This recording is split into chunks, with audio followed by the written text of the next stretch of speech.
Alex Bruesewitz is chief executive of the political consulting firm X Strategies. He was a speaker at today's pro-Trump protest in Washington. Alex, hi, good to see you. I'm sure you accepted Donald Trump's election victory as soon as organizations called it in 2016. I wonder why you won't do the same for Joe Biden in 2020. Well, look, thank you for having me on. And I just want to make one thing very clear, is that your country's opinion stopped mattering in our country in 1776. So when you're putting these fake news on your network saying that they're unsubstantiated claims, that's completely out of line. You should be ashamed of yourself. All right, let's slow down. Let's slow down.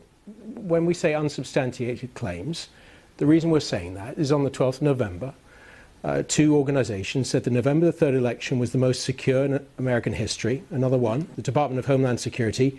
There's no evidence that any voting system deleted or lost votes, changed votes, or was in any way compromised. That's the U.S. government itself saying that. That's the election system saying that.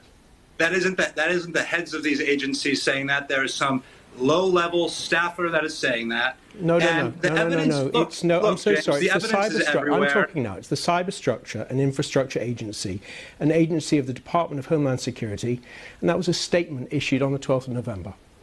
Well, look, you can't deny the fact that what's happening with Dominion software should worry every person across the world. If it happens in America, the most successful country in the history of the world, it can happen in any country. Dominion software is incredibly corrupt. Okay, Alex, you've said it's corrupt. Just to add a fact check to that by one media organization, there have been no credible reports that any issues with Dominion's technology have affected vote counts. So do carry on. Well, honestly, that's actually wrong. If you look online, there's many cases where they show what it's done.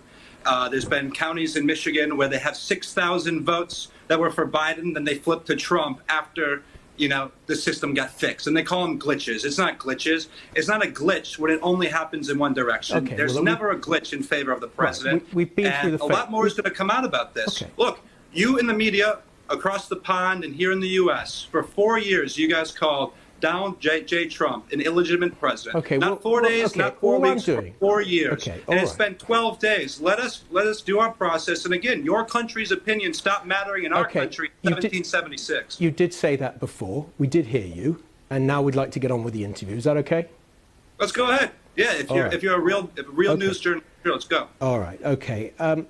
You might think that Mr. Trump's refusal to concede is a good or a useful tactic or even a principle, but isn't there a danger for you that Mr. Biden... The election's not over. Can I just finish my question, please? If you can ask it. All right. We'll carry on with this one final question. Mr. Biden's shown it's entirely possible for him to work around the absence of a concession. He's already speaking to foreign leaders. He's making plans. Isn't there a danger that refusal to engage with the election result is simply a path to a dead end?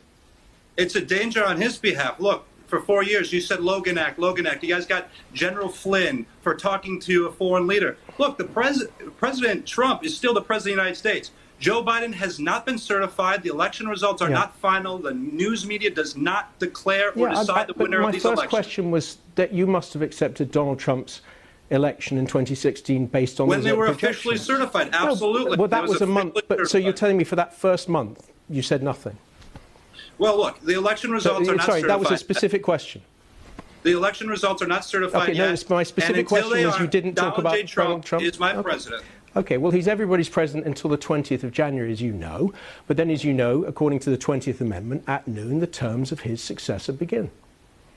Well, I do believe that the president will still be reelected. There's a lot of voter fraud, and you say it's unsubstantiated. All right, we're not going to go through that again. All the evidence is going to come out. And you guys say widespread. Widespread. It doesn't have to be widespread. It doesn't have to be millions of votes. There's something called strategic. And so it's strategic for what's happening, and it's going to come out, and President Donald J. Trump will be reelected for 4 more years. Right. Well, we've been through this, Alex Bruesewitz. Thank you so much for joining us.